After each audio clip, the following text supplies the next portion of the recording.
আজকে একটা চকলেট কেকের রেসিপি শেয়ার করছি। আসলে আমি বেকিংটা ওইভাবে শিখিনি, মানে নিজে নিজে বানাতে বানাতে যতটুকু এক্সপেরিয়েন্স হয়েছে সেখান থেকেই আর কি যতটুকু পারি।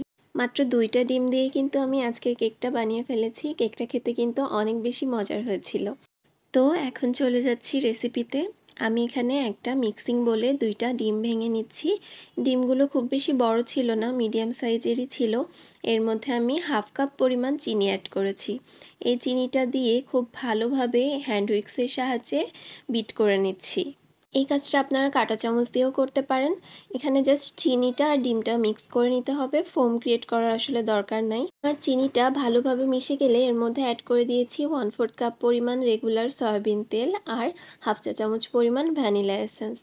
এগুলো দিয়ে আবারও ভালোভাবে বিট করে নিচ্ছি। এটা প্রায় 4-5 মিনিটের মতো আমি বিট করেছিলাম যাতে খুব স্মুথলি সবগুলো মিশে যায়। এরপর একটা বাটিতে চালনি নিয়ে তার মধ্যে 1/2 কাপ পরিমাণ ময়দা দিলাম, 1/4 কাপ পরিমাণ কোকো পাউডার অ্যাড করেছি আর 2 টেবিল চামচ পরিমাণ গুঁড়া দুধ দিচ্ছি। 1/2 চা চামচ বেকিং পাউডার দিলাম, 1/2 চা চামচ বেকিং সোডা অ্যাড করলাম। এখানে আমি 2টাই ব্যবহার করেছি। চকলেট কেকের ক্ষেত্রে আমি 2টাই ইউজ করি, তবে এমনি কেক বানালে সেক্ষেত্রে শুধু বেকিং পাউডারটা ইউজ করি। সামান্য লবণও কিন্তু অ্যাড করেছি, করে খুব ভালোভাবে চেলে নিয়ে এভাবে মিক্স করে এক সাইডে রেখে দিব। এই যে আমার মিক্স করা হয়ে গিয়েছে।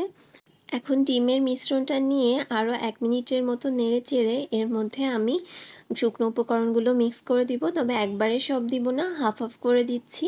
প্রথমে হাফ দিয়ে হালকা একটু এভাবে মিশিয়ে নিচ্ছি, তারপরে বাকি অর্ধেকও এভাবে দিয়ে দিলাম। দিয়ে খুব ভালোভাবে কিন্তু এটাকে মিক্স করে নিব যাতে ভেতরে কোনো লাম্পস না থাকে। শেষে আমি আর একটা উপকরণ অ্যাড করব, সেটা হচ্ছে লেবুর রস। আমি এখানে 1/2 চা চামচ পরিমাণ লেবুর রস অ্যাড করে দিয়েছি। লেবুর রসটা দিলে কেকটা কিন্তু অনেক বেশি সফট হয়। এখন সমস্ত উপকরণ খুব ভালোভাবে মিক্স করে নিচ্ছি। কনসিস্টেন্সি কিন্তু এরকম হবে, দেখে বুঝতে পারছেন। এখন যে মোল্ডটাতে আমি কেকটা বসাবো সেই মোল্ডের মধ্যে এরকম কাগজ বিছিয়ে আমি তেল ব্রাশ করে নিব। আমি কিন্তু মোল্ডের 4 সাইডেও তেলটা ব্রাশ করে নিব, তাহলে কেকটা মোল্ড আউট করতে কিন্তু অনেক বেশি ইজি হয়। এখন এর মধ্যে আমি ব্যাটারটা অ্যাড করে দিচ্ছি।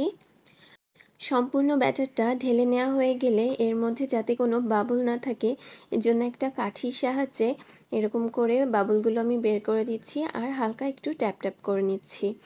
এখন ওপর থেকে আমি কিছু কাঠবাদাম কুচি ছিটিয়ে দিয়েছি, এটা একদম অপশনাল, আপনারা চাইলে নাও দিতে পারেন। এখন চুলায় একটা প্যান বসিয়ে দিলাম, তার মধ্যে এরকম কাগজ দিয়ে একটা স্ট্যান্ড বসিয়ে কেকের মোল্ডটা আমি বসিয়ে দিব, কিন্তু কোনো রকম প্রিহিট করে নেইনি। এখন ঢাকনা দিয়ে ঢেকে ঢাকনার ছিদ্রটা টিস্যু দিয়ে বন্ধ করে চুলার জাল লো থেকে হালকা একটু বাড়িয়ে আমি প্রায় 1 ঘন্টার মতো বেক করে নিয়েছি। কাঠিটা কিন্তু একদম ক্লিন বের হয়েছে। পাতিল যদি পুরু হয় বা পাতলা হয় তার উপর ভিত্তি করে কিন্তু সময়টা কম বেশি লাগতে পারে। এখন আমি চুলা থেকে নামিয়ে নিয়েছি, নিয়ে কেকটা মোল্ড আউট করে নিচ্ছি। একটু ঠান্ডা করে মোল্ড আউট করবেন। আমার বাচ্চা আসলে অনেক খেতে চাচ্ছিল, এজন্য আমি এটাকে গরম অবস্থায় একটু কষ্ট করেই মোল্ড আউট করেছি। এখন এই কাগজটা উঠিয়ে নিচ্ছি। কাগজটা অনেক বেশি গরম ছিল, এই অবস্থাতেই আমি উঠিয়ে নিলাম। এই যে ধোঁয়া বের হচ্ছে, দেখেই বুঝতে পারছেন। কেকটা কিন্তু অনেক বেশি সফট হয়েছে। বাসায় অবশ্যই এভাবে ট্রাই করে দেখতে পারেন, আশা করি ভালো লাগবে। Thanks for watching. Allah Hafiz.